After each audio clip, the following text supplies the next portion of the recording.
When a crush turns into a wound. I don't remember the exact day I first noticed her, but I remember the feeling clearly. It wasn't dramatic. There was no slow motion moment or sudden music playing in my head. It was ordinary, which is why it stayed with me. She walked into the classroom late, apologizing quietly to the teacher, her bag slung over one shoulder, her voice calm and confident. Something about how comfortable she looked in her own skin caught my attention.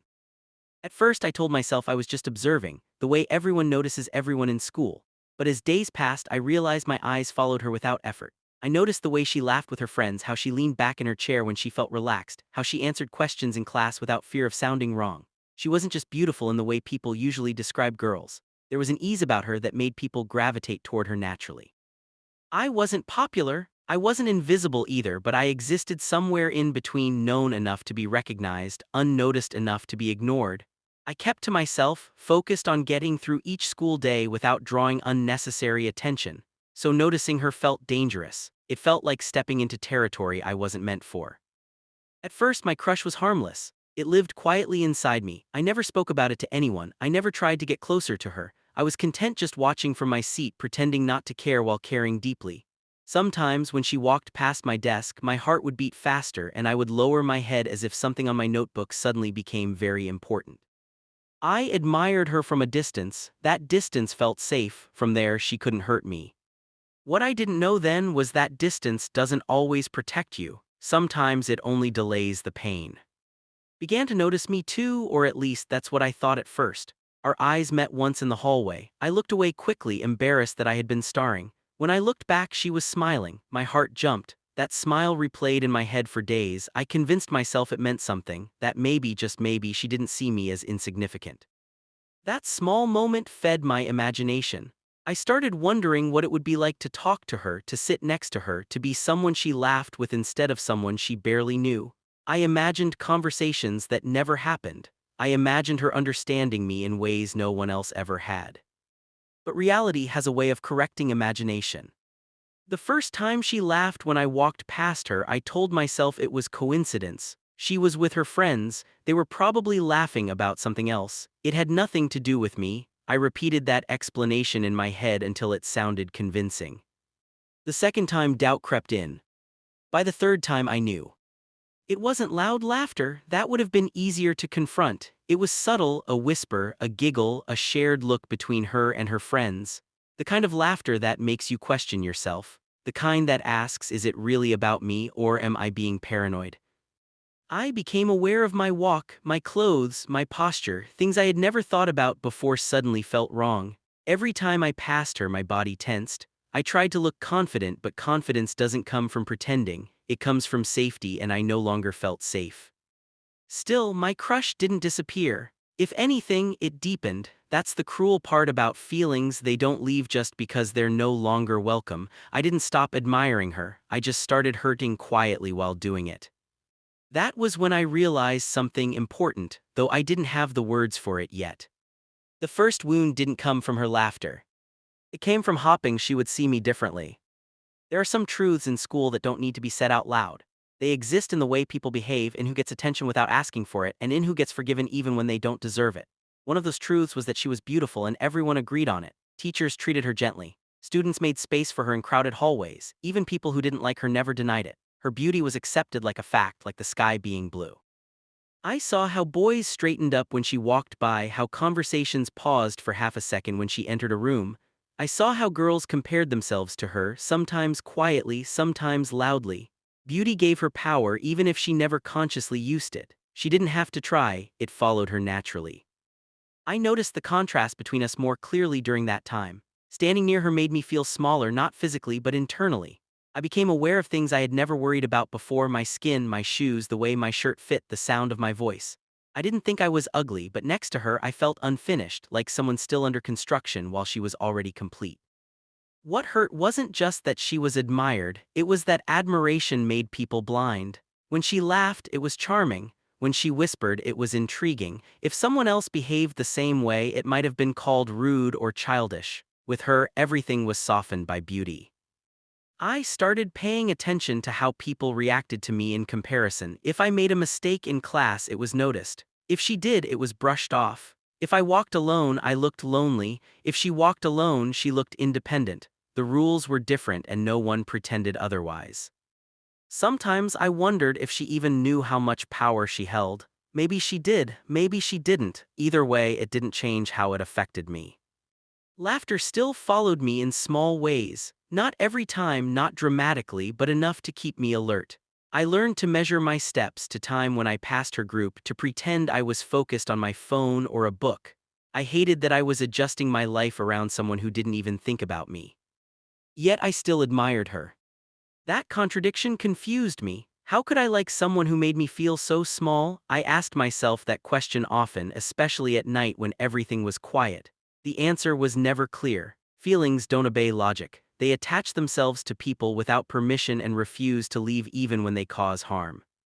I remember one afternoon vividly. We were standing outside after classes, waiting for our rides. She was a few steps away from me, laughing with her friends. The sun hit her face perfectly, highlighting her smile. For a moment, everything else faded. I forgot the laughter directed at me, forgot the embarrassment. All I saw was the girl I liked. Then I shifted my weight and my shoe scraped the ground slightly. One of her friends glanced at me, leaned toward her, and whispered something. She laughed again, softly, briefly, but I felt it like a sharp tap on the chest. I looked away immediately. Pretending not to notice, I wished I could disappear into the ground. That moment made something very clear to me. My presence was not neutral. It meant something to them, and that something wasn't kind. I began to understand that beauty can unintentionally create cruelty. Not always, but often. When someone is constantly admired, they forget what it feels like to be on the other side of the smile. They forget that laughter can land like an insult even when it isn't meant to. I don't think she hated me. That truth matters. Hatred would have been easier to understand. What hurt more was that I didn't matter enough to be taken seriously. I was background noise, something amusing for a second and then forgotten. Still, I held on to hope. I told myself maybe she didn't realize how her laughter affected me. Maybe if she truly knew me, things would change. That belief kept my crush alive longer than it should have. It kept me vulnerable. Beauty, I learned, doesn't just attract love. It can also attract silence from people like me who are too intimidated to speak, too afraid to risk being reduced to a joke. By the end of that chapter of my life, one truth had settled deeply inside me. When everyone agrees someone is beautiful, they rarely question how that beauty makes others feel. I was starting to feel the weight of that truth every time I walked past her. Watching from a distance became my habit long before I realized it was a form of self-protection. It wasn't something I decided consciously. It just happened. The closer I felt to her emotionally, the farther I stayed physically. Distance was the only way I knew how to survive my feelings without exposing myself to more laughter, more quiet humiliation. I positioned myself carefully in places where I could see her without being seen by her. In class, I chose seats that gave me a clear view of the door because she always arrived a few minutes late. During breaks, I stayed near the edges of the courtyard, pretending to be busy while observing her interactions. I knew which friends she spent the most time with, which teachers she liked, which subjects made her talk more than usual. I knew these things without ever speaking to her. From afar, she seemed flawless, not in an unrealistic way, but in a way that felt complete. She moved through school like she belonged there, like every space was made with her in mind. I wondered what it must feel like to exist without constantly questioning your place in the room. I imagined it must be peaceful. Distance gave me the illusion of safety, but it also deepened my longing. The more I watched, the more I filled in gaps with my imagination. I assigned her kindness she had never shown me, understanding she had never expressed. I built a version of her that fit my hopes instead of the reality unfolding right in front of me. Sometimes I caught myself smiling just because she was laughing, even when I knew that laughter had hurt me before. That scared me. It meant my feelings were stronger than my self-respect, and that realization sat heavy in my chest. I became aware of how differently she interacted with others. She joked freely with boys who matched her social standing, confident, loud, comfortable in their skin. With them, her laughter sounded open, welcoming. With me, it felt closed, like a door gently but firmly shut. That contrast told me everything I needed to know, yet I kept watching. I told myself I wasn't brave enough to talk to her, but deep down I knew it was more than fear. It was instinct. My body remembered every small laugh, every whisper, every look exchanged over my presence. It remembered the heat in my face, the tightening in my throat. Distance felt like wisdom. There were moments when I almost broke that rule. Once I ended up standing beside her in line at the cafeteria. My heart pounded so loudly I was sure she could hear it. I rehearsed a simple greeting in my head, just hi, nothing more, but before I could say it, one of her friends pulled her into a conversation and she laughed again, not at me, not directly, but close enough to remind me of my place. I stayed silent. Watching from a distance also meant watching her not notice me. That hurt in a quieter way. I could walk past her without acknowledgement, without recognition, and somehow that felt worse than the laughter. It meant I didn't even exist enough to be intentionally unkind to. I started measuring my worth based on these observations, and that was a dangerous thing to do. Every laugh she shared with someone else felt like a reminder of what I was. Every glance that passed over me felt like confirmation that I didn't belong in her world. And yet, distance allowed me to keep my dignity intact. I never gave her the chance to reject me openly. I never gave her the satisfaction of knowing how much power she held over me. My feelings stayed mine, hidden and contained, even as they bruised me from the inside. There were days I told myself this was temporary, that one day I would stop watching, that I would grow out of this crush, move on to someone who saw me clearly, but crushes don't fade just because you ask them to. They linger, especially when they're fed by imagination instead of reality. I sometimes wondered what she thought of me, if she thought of me at all. Did she see me as strange, as funny, as nothing? That uncertainty hurt more than any confirmed truth.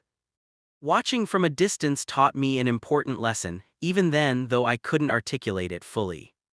You can protect yourself from rejection by staying silent, but silence has its own way of wounding you. By the end of that period, I wasn't just watching her anymore. I was watching myself becoming smaller, quieter, more cautious. And I didn't yet realize how much that would cost me. Hope is a quiet thing when you don't believe you deserve it. It doesn't announce itself. It doesn't make bold promises. It sits in the background, whispering possibilities you're too afraid to say out loud. That was the kind of hope I carried, small, hidden, and fragile. I never told anyone I liked her, not my friends, not even myself fully. Saying it aloud would have made it real, and reality felt dangerous. As long as it stayed unspoken, I could pretend it wasn't serious, that it didn't matter. But it did. It mattered more than I was willing to admit. That hope showed itself in small, embarrassing ways. I hoped she would look at me differently one day. I hoped she would notice something about me beyond my awkward silence. I hoped she would realize her laughter hurt, even if she never meant it to. None of these hopes were logical, but hope rarely is. Sometimes I imagined scenarios where things turned out differently. I imagined her sitting next to me in class, asking for help with an assignment. I imagined conversations where she laughed with me, not at me. In those imagined moments, I was confident, relaxed, someone worth listening to. Those versions of me didn't stutter or second-guess every word.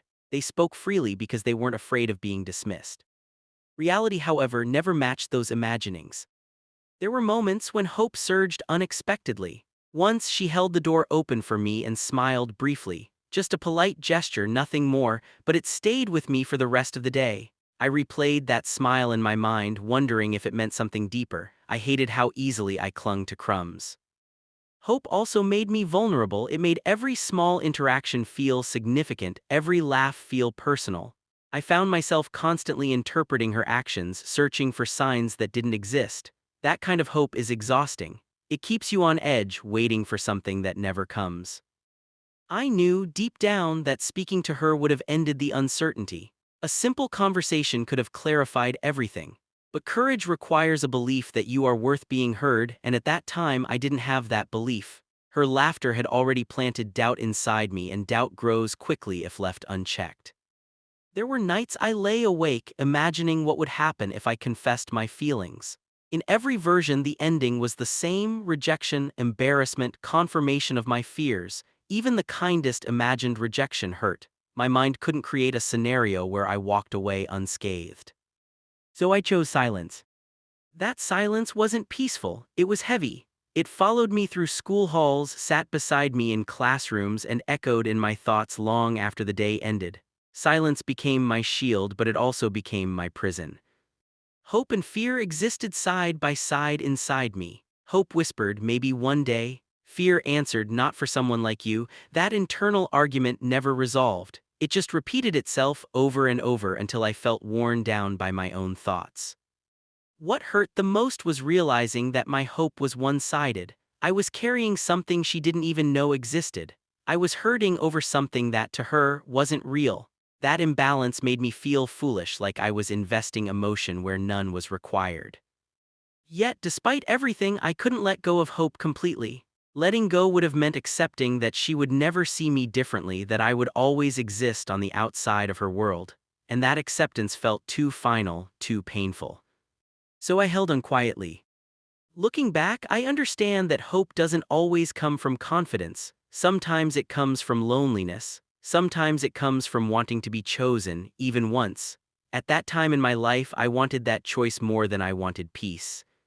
The hope I never spoke aloud didn't make me stronger. It made me cautious, hesitant, and emotionally exposed. It kept me waiting instead of living. And slowly, without me realizing it, that hope began to change. It stopped feeling like possibility and started feeling like a burden. Laughter is supposed to be light. It's supposed to lift the mood, soften the day, make things feel easier. That's what I had always believed. But somewhere along the way, laughter stopped feeling harmless. It started to feel like a language I didn't understand but was forced to hear anyway. Laughter wasn't loud or cruel in an obvious way. That was what made it harder to confront. It was subtle, shared between her and her friends in quick glances and half-smiles. If someone had asked her directly whether she was laughing at me, she could have denied it honestly. That uncertainty made the pain feel invisible, like something I wasn't allowed to complain about. At first, I tried to ignore it. I told myself that not every laugh was about me, that I wasn't important enough to be the center of her attention. But repetition changes perception. When the same thing happens again and again, it becomes impossible to dismiss. Every time I walked past her group, my body reacted before my mind could catch up. My shoulders tight, my steps became quicker, my eyes stayed fixed ahead. I started anticipating the laughter before it happened. That anticipation was worse than the laughter itself. It meant I was living in constant alert, bracing myself for something that might or might not come. I hated that she had that effect on me without ever trying. Once I overheard her friends talking. They weren't whispering this time. They mentioned my name casually, followed by a laugh. She didn't say anything, she just smiled. That smile hurt more than words ever could. Silence in that moment felt like agreement. I went home that day feeling hollow. I sat on my bed and replayed the scene over and over. I asked myself what I had done to deserve that kind of attention. I hadn't bothered her. I hadn't spoken to her. I hadn't crossed any boundaries, yet somehow my existence had become something amusing. That was when I realized something important. Laughter doesn't have to be loud to wound. It only needs to be repeated. I began avoiding certain hallways, changing my routine so I wouldn't have to pass her often.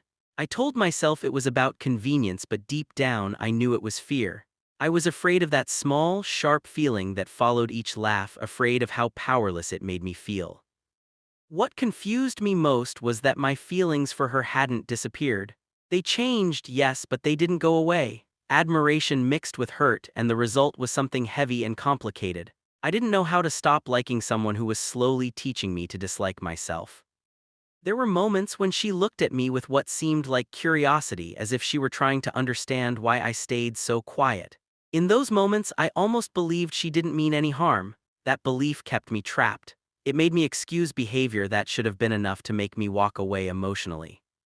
I wondered if she would laugh the same way if she knew how it affected me. Would she stop? Would she care? Or would she dismiss it as harmless fun? I never found out because I never asked. Asking would have required vulnerability, and vulnerability felt dangerous in a space where laughter had already made me feel exposed.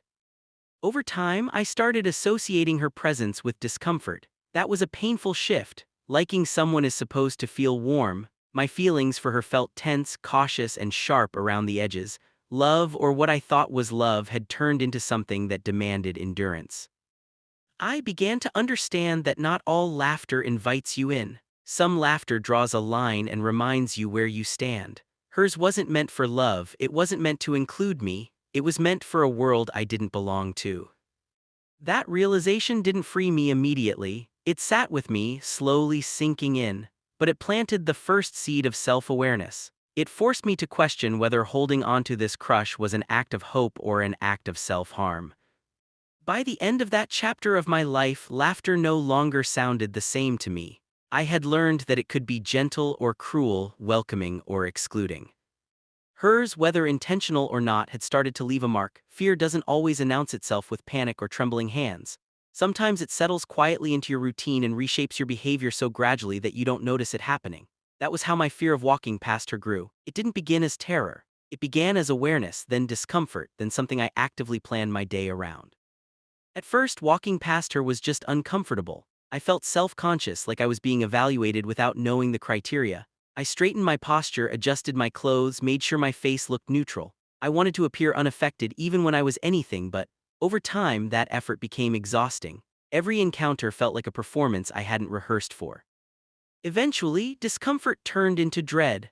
I began to anticipate the moments when our paths would cross. I counted steps in hallways, timed my movements between classes, and lingered longer in places I didn't need to be, all to avoid passing her. I told myself it was practical, but fear was the real reason. My body reacted before my mind could intervene. When I spotted her from a distance, my chest tightened. My breathing changed. My thoughts scattered. It was a physical response learned through repetition. I had been conditioned by laughter and silence, by looks and whispers, to expect discomfort. What bothered me most was how much power she had over me without ever trying. She didn't chase me or confront me or speak my name directly. She simply existed, and that was enough to disrupt my peace. I resented that, even as I blamed myself for feeling it. There was one morning when I had no choice. The hallway was narrow, crowded, and she was standing right in the middle of it with her friends. Turning back would have drawn attention, waiting would have been obvious, so I walked forward. Each step felt heavier than the last. I kept my eyes ahead, my face blank. As I passed, I heard it, a brief laugh followed by a whisper. It wasn't loud, no one else seemed to notice, but I did. My face burned, I felt exposed, like my thoughts were visible on my skin. I didn't look back, I didn't react. I kept walking until I reached the bathroom and locked myself in a stall. I stood there, breathing slowly, trying to calm my racing heart. That moment stayed with me longer than I wanted to admit. It confirmed my fear and deepened it at the same time. From then on, walking past her wasn't just uncomfortable, it was something I actively avoided. I took longer routes even if it meant being late. I pretended to be busy on my phone. I ducked into classrooms early. My world grew smaller, shaped by avoidance. I hated that about myself. I hated that I was letting someone else's behavior dictate my movements, but knowing that didn't make it easier to stop. Fear doesn't respond to logic, it responds to safety, and I didn't feel safe.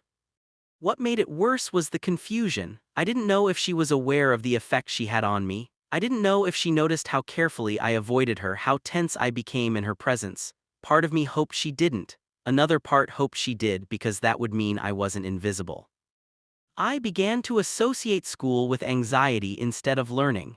I dreaded certain hours of the day, certain corridors, certain shared spaces. What should have been ordinary moments became charged with emotion. Walking past her became symbolic of something larger. It wasn't just about her anymore. It was about what her presence represented: rejection without words, judgment without explanation, pain without acknowledgement. By the end of that phase, I realized how deeply the wound had formed. A crush had turned into fear. Admiration had turned into avoidance. And the worst part was that none of it had been openly addressed. It all lived quietly inside me, shaping my choices and shrinking my confidence. Fear had crept in slowly, but it had settled firmly. Every time I chose a different path just to avoid walking past her, it reminded me of how much that wound was still open. There was a time when her smile felt harmless to me. It was just a smile, something people did without thinking. I used to believe that smiles were neutral, that they couldn't hurt unless paired with words. I was wrong. Over time, her smiles began to change meaning, and once that shift happened, there was no going back. At first, I thought I was imagining it. I noticed the way her lips curved when I passed by, the slight tilt of her head, the quick glance toward her friends. It didn't look cruel on the surface. It looked casual, almost playful. That was what made it confusing. I kept questioning myself, wondering if I was projecting my insecurity onto something that meant nothing. But patterns don't lie. When the same expression appears repeatedly in the same context, it stops being coincidence. Her smile appeared most often when I was nearby, when I made the mistake of existing too close to her space. It was no longer warm or welcoming. It felt knowing, like she was in on a joke I didn't understand.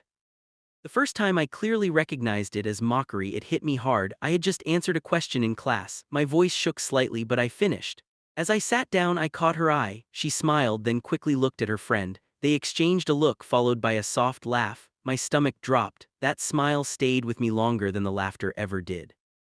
I replayed that moment endlessly. I wondered what about me was funny. Was it my voice, my confidence, the fact that I even tried? That was when I began to shrink in class, choosing silence over participation. It felt safer not to be noticed. Smiles are powerful because they're ambiguous. They allow the person wearing them to deny any harmful intent. If I had confronted her, she could have easily said she was just smiling, just laughing, just being herself. That made my hurt feel illegitimate, like something I wasn't allowed to name. I started noticing how differently she smiled at others. With her friends, her smile was open, genuine, full. With me, it felt sharp around the edges. That contrast hurt more than if she had treated everyone the same. It meant the smile was selective. I grew hyper-aware of myself in shared spaces. I became cautious about how I spoke, how I moved, how I laughed. I didn't want to give her anything else to smile about. That self-monitoring was exhausting. It made me feel like I was constantly on trial. There were moments when anger surfaced, brief and intense. I imagined confronting her, asking her directly why she found me amusing. In those imagined confrontations, I spoke clearly and confidently. In reality, I remained silent. Anger without action turned inward and became shame. What hurt the most was how isolated the experience felt. No one else seemed to notice. To everyone else, she was still the beautiful girl with the charming smile. My pain existed only in my perception, and that made me doubt myself. I began to understand how mockery doesn't always announce itself loudly. Sometimes it hides behind gestures that are socially acceptable, even admired. A smile can humiliate just as deeply as a word when it's paired with intention. By then, my feelings for her had changed significantly. The admiration was still there, but it was wounded, cautious. I no longer imagined happy conversations or shared laughter. I imagined escape routes, safe distances, ways to remain unnoticed. Smile had become a reminder of my vulnerability. It reflected back the parts of me I was trying to protect. I hated that it had that effect on me. I hated that something so small could carry so much weight. When smiles turn into mockery, they don't just hurt your feelings, they teach you to doubt your worth. They make you question whether your presence is a mistake. In that realization, I felt another layer of the wound deepen, quietly, invisibly, but permanently. Public embarrassment has a way of changing how you see the world. It doesn't just pass in the moment it happens, it lingers, replaying itself in your mind long after everyone else has moved on. For me, embarrassment became a constant companion, especially when it involved her. It wasn't one single incident that broke me, it was the accumulation of many small moments that eventually felt too heavy to carry.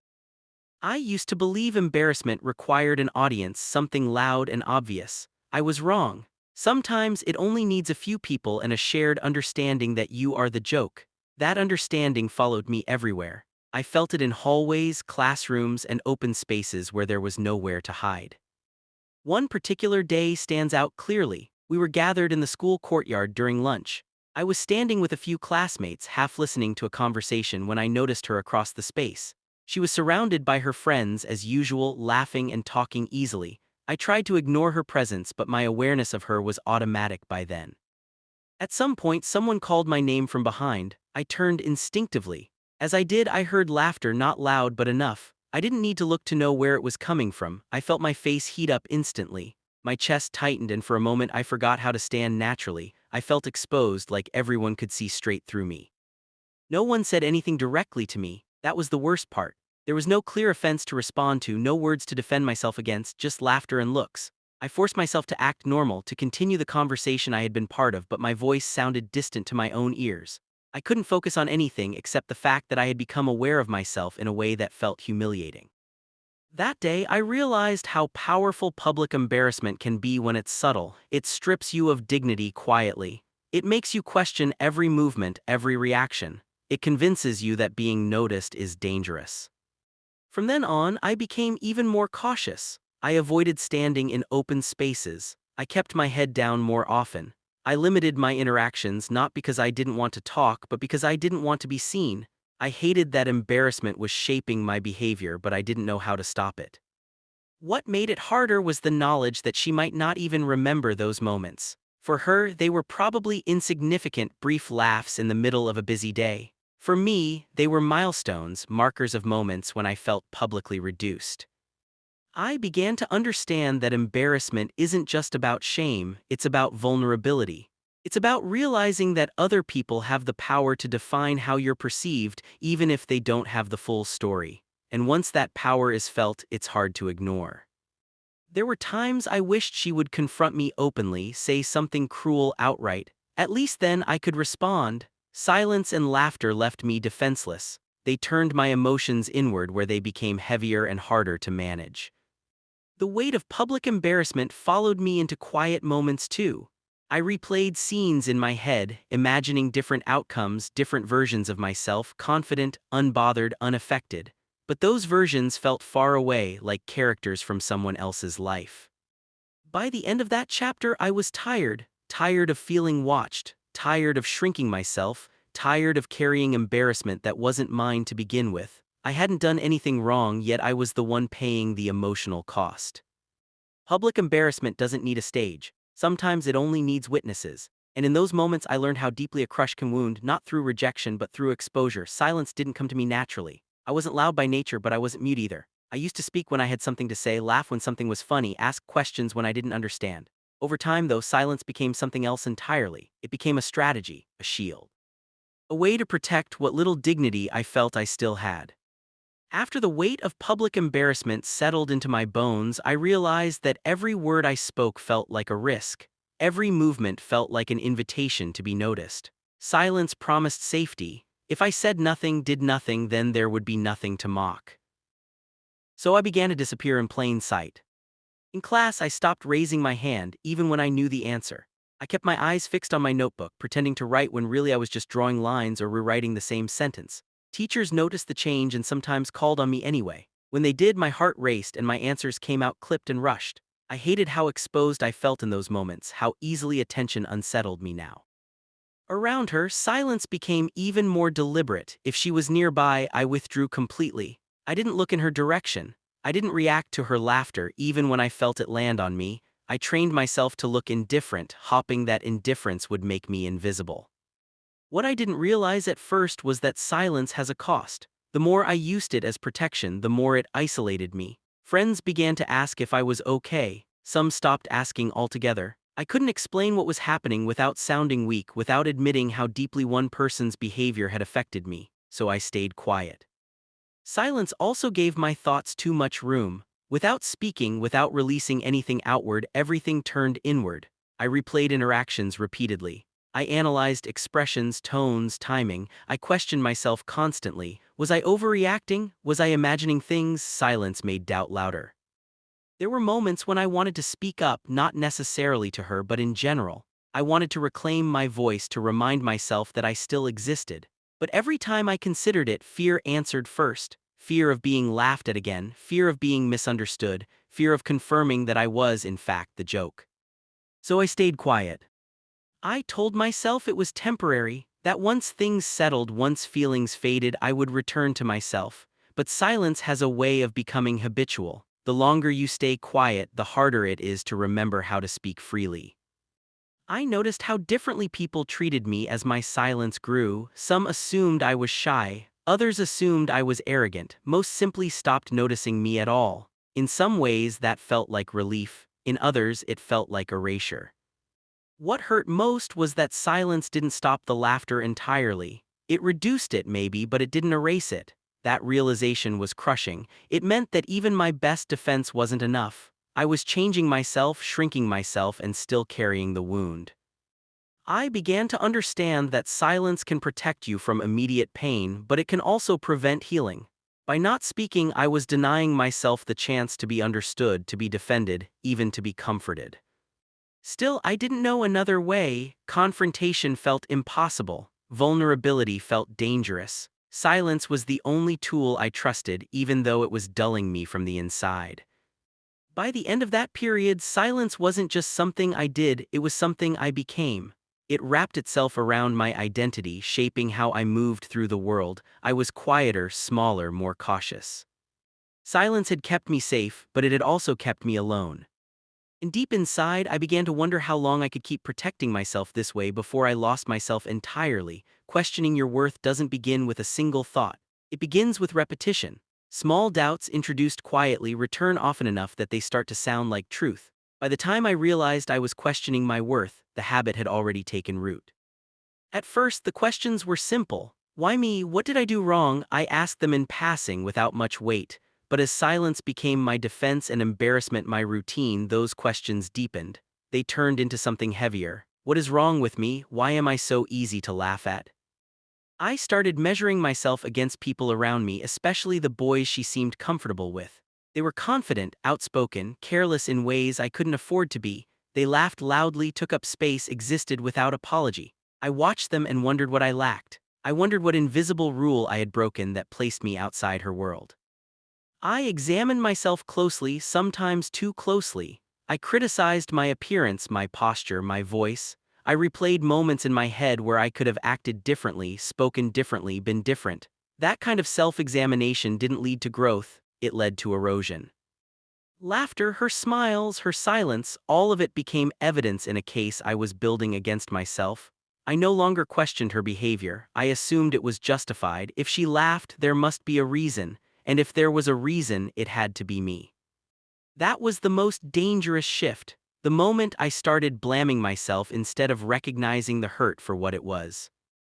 I noticed how this self-doubt spilled into other areas of my life. I hesitated before speaking, even with people who had never mocked me. I second-guessed my opinions, I avoided attention, my confidence didn't just drop, it dissolved. There were moments when I tried to remind myself of my strengths. I knew I was thoughtful, I knew I was capable, but those truths felt distant, like facts about someone else. The version of me shaped by this experience couldn't access them easily. I wondered if she saw me as weak. That thought hurt more than the laughter. Weakness in her world seemed unforgivable. Confidence was currency and I was bankrupt. I hated that my self-worth was tied to someone who didn't even know me. I recognized the unfairness of that, yet I couldn't break free from it. Emotions don't respond to reason the way we expect them to. Sometimes, I imagined what I would say to myself if I were an outsider looking in. I would tell myself that no one deserves to feel small because of someone else's behavior. I would tell myself that worth isn't decided by popularity or beauty, but those words felt hollow when applied inward.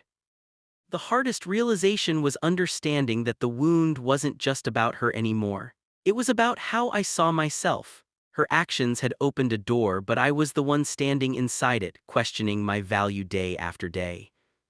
By the end of that chapter, I felt fragile, not broken but thin, like my sense of self had been worn down. I didn't recognize myself fully anymore. I missed the version of me who spoke freely, who didn't flinch at laughter. Questioning my worth became a quiet habit, one I didn't know how to unlearn yet. But even in that uncertainty, something small began to form, a realization that maybe the problem wasn't my worth at all, but where I was seeking validation. By the time I reached that stage, I could no longer pretend that what I felt was just a crush. The word crush sounded too light, too harmless for something that had settled so deeply inside me. What I was carrying wasn't excitement or longing anymore. It was a wound. And like most wounds left untreated, it had begun to ache in ways I couldn't ignore.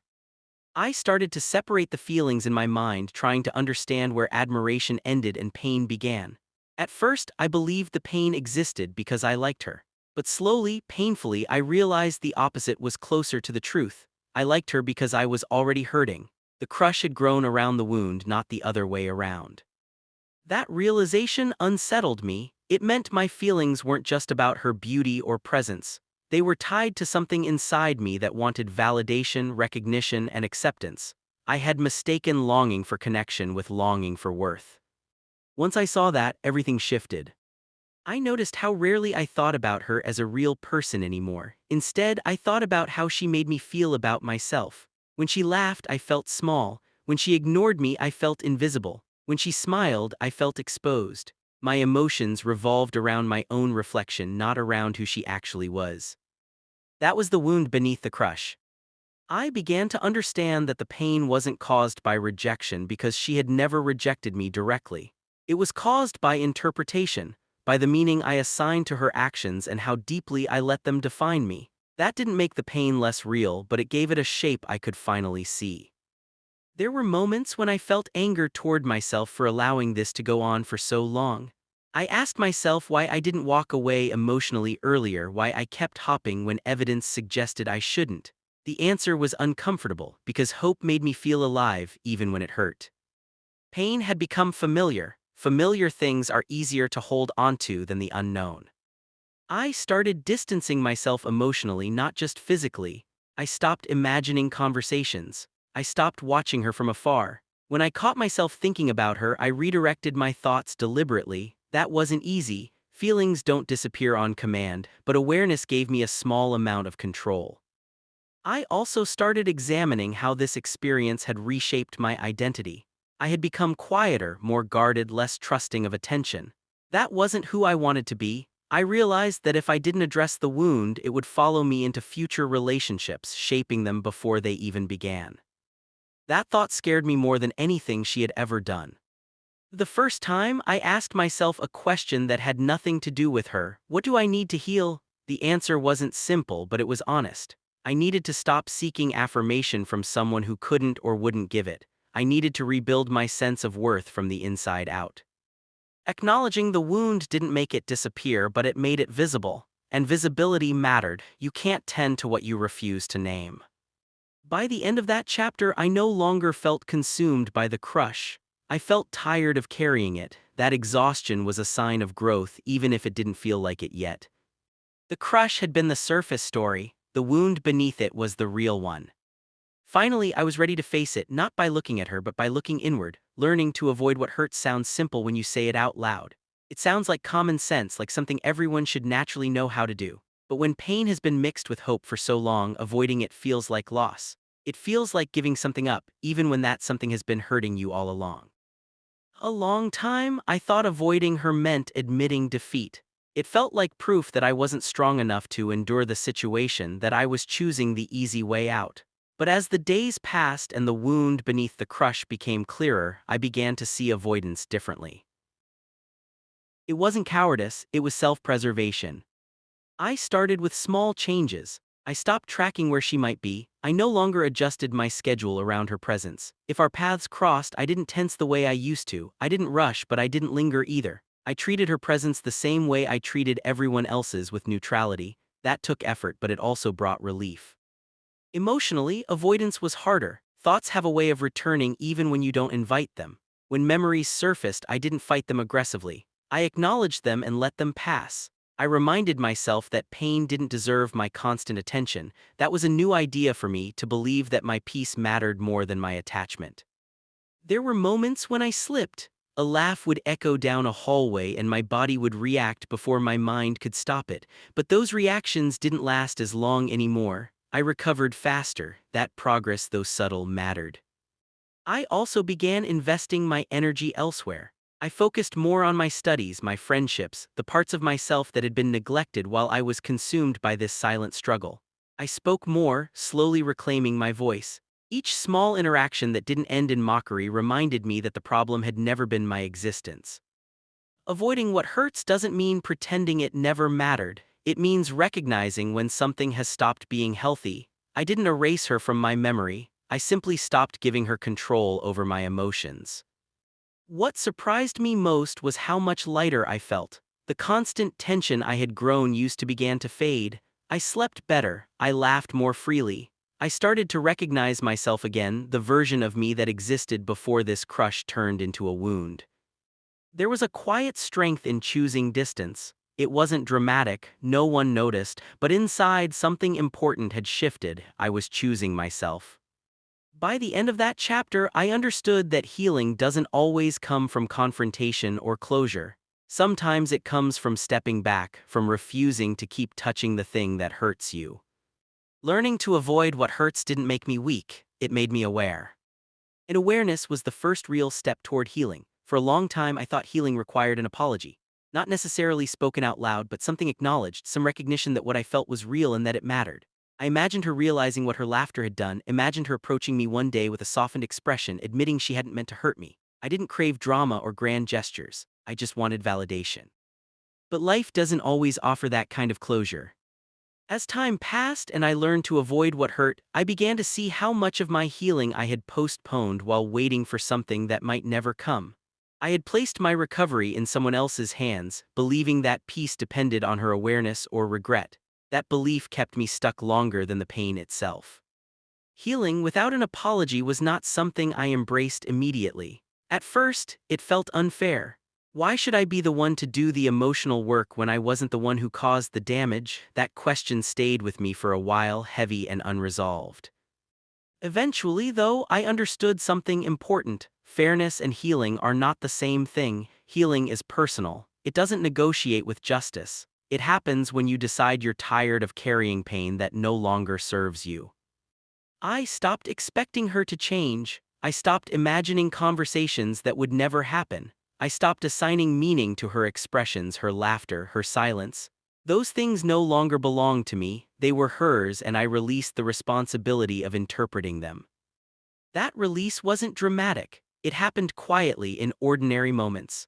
I noticed it when I walked through the same hallways without tension, when her presence no longer altered my mood, when I could hear laughter and not instinctively assume it was about me. Those were the signs of healing I hadn't known to look for before.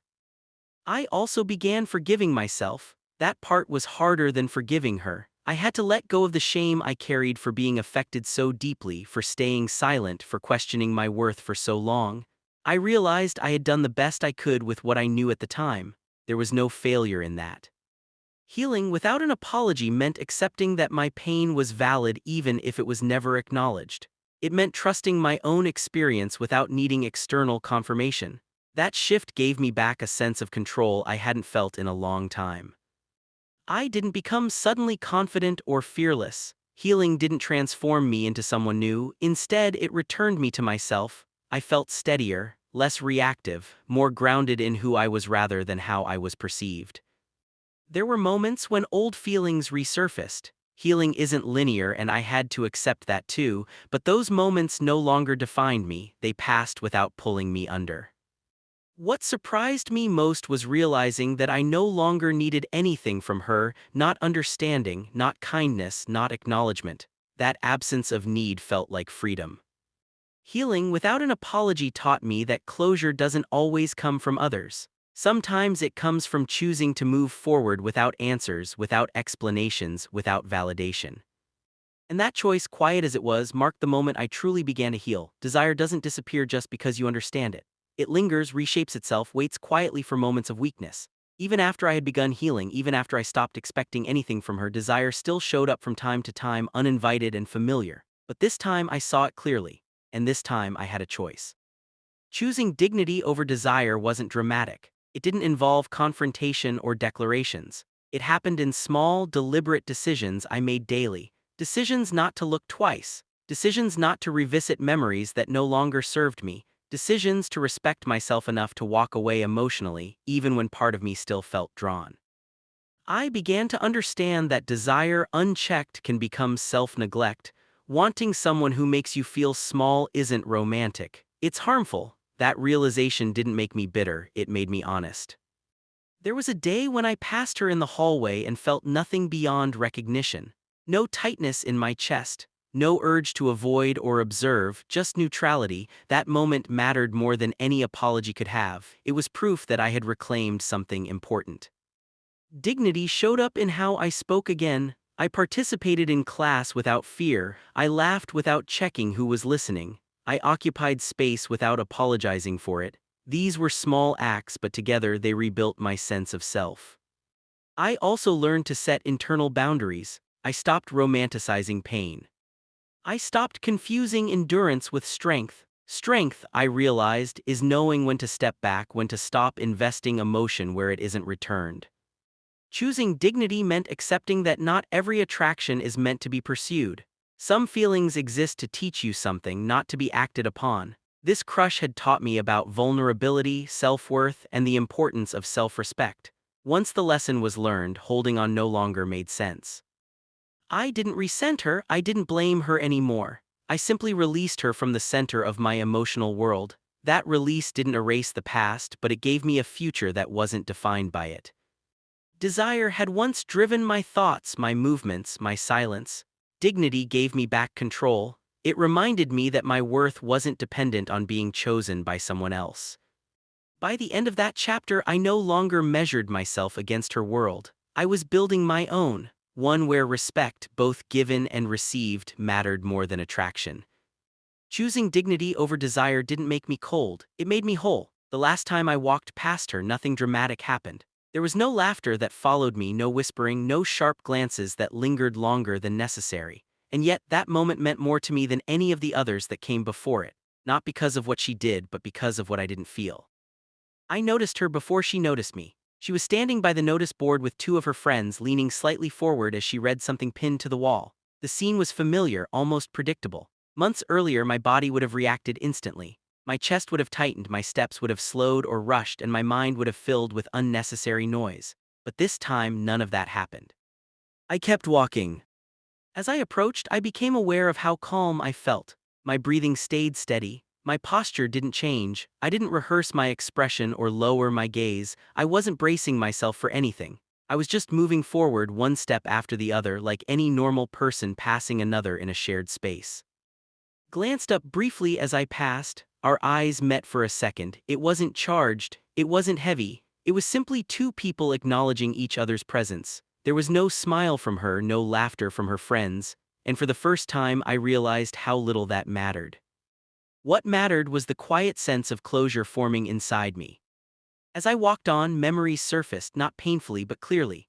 I remembered the first time I noticed her, the admiration that had come so easily. I remembered the laughter that followed, the fear, the silence, the embarrassment.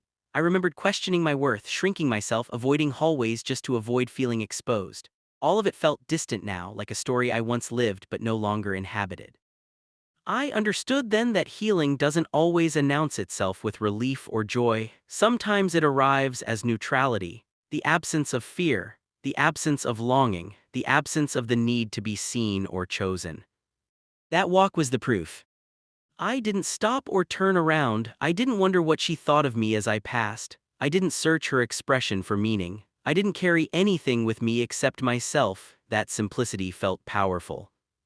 I realized that this was what I had been working toward all along, not her attention, not her understanding, but my own freedom. Freedom from interpreting every laugh, freedom from shrinking in shared spaces, freedom from tying my worth to someone else's behavior.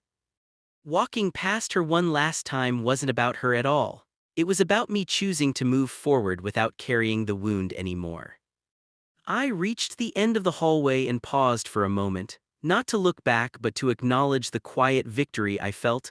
I hadn't confronted her, I hadn't demanded answers, I hadn't received an apology, and yet I felt whole. That was when I understood that closure doesn't always require resolution. Sometimes it's enough to realize you've outgrown the pain. I didn't hate her, I didn't love her anymore either. What I felt was something calmer, acceptance. Acceptance of what happened, of how it shaped me, and of how I chose to heal. As I continued on with my day, I felt lighter, not because the past was erased, but because it no longer defined me. I carried the lessons without carrying the hurt. That was the last time I walked past her, not physically, but emotionally. From that moment on, she became part of my history, not my present. And for the first time since this story began, I walked forward without looking back. After that quiet closure, life did not suddenly become perfect. Healing did not arrive as a single moment of clarity or relief. It unfolded slowly, unevenly, in ways that were easy to miss if I wasn't paying attention. Some days felt lighter, others strangely heavy, as if my body was still adjusting to the absence of a burden it had carried for too long. I realized then that pain, once familiar, leaves an outline behind. Even when it's gone, you can still feel where it used to sit. What changed first was the way I spoke to myself. For a long time, my inner voice had been harsh, suspicious, always looking for proof that I didn't belong. Without the constant presence of her in my thoughts, that voice softened. Not immediately and not completely, but enough for me to notice.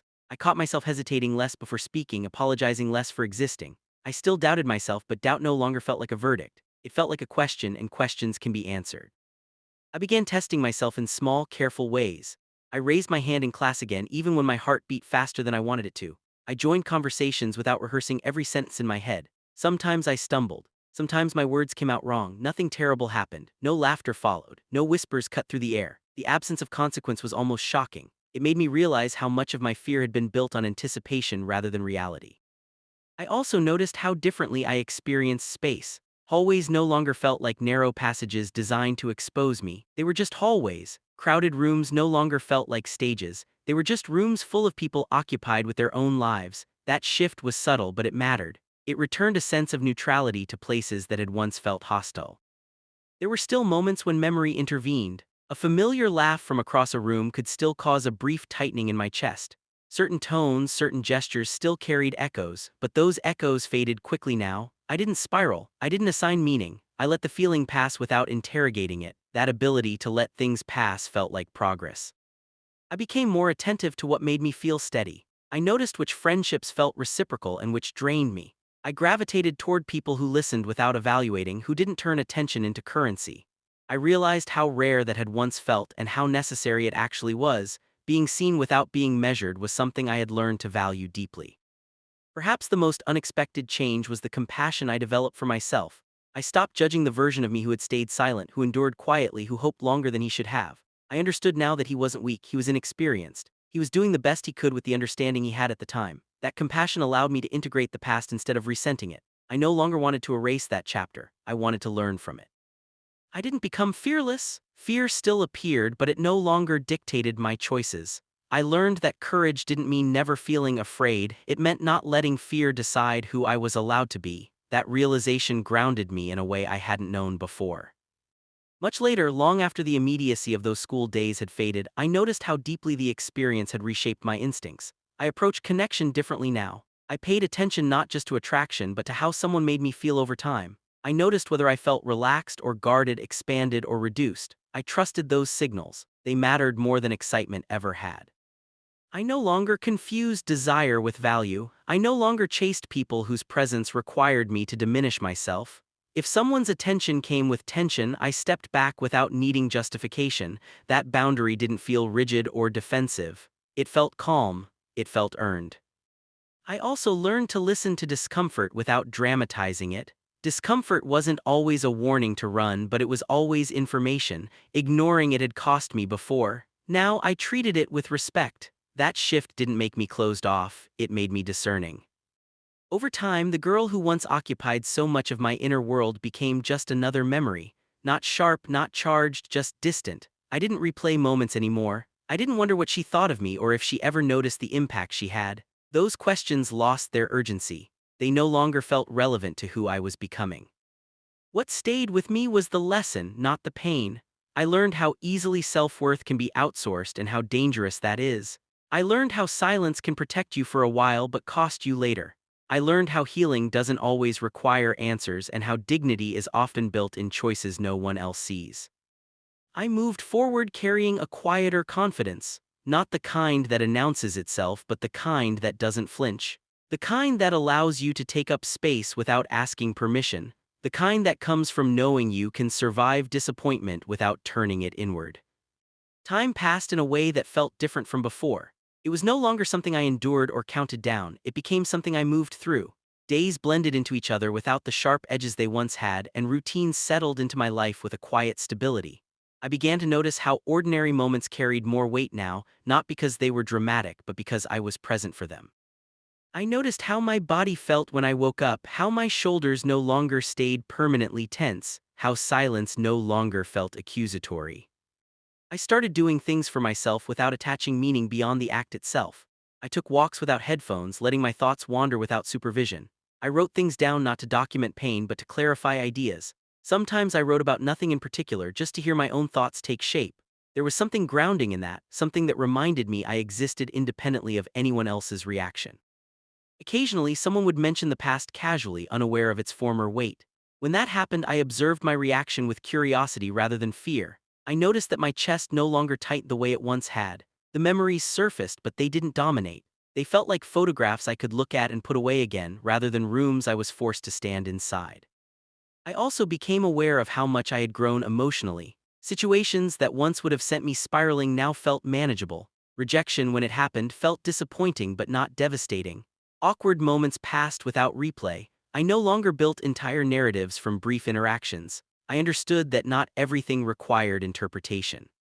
There was a growing sense of internal alignment, a feeling that my actions, thoughts, and values were no longer at odds with each other.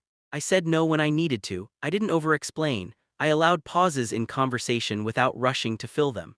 These changes weren't dramatic, but they were consistent, and consistency reshaped me more than intensity ever had. I became more patient with uncertainty. I didn't need immediate clarity about where things were going or how people felt. I trusted that I would adapt, that I would notice if something wasn't right, that I would respond accordingly. That trust in myself felt like a quiet anchor. There were moments when I realized how far I had come almost accidentally, catching my reflection during a conversation where I was relaxed, or hearing my own laughter sound unguarded. Those moments startled me more than the painful ones ever had. They reminded me that growth often happens without announcement.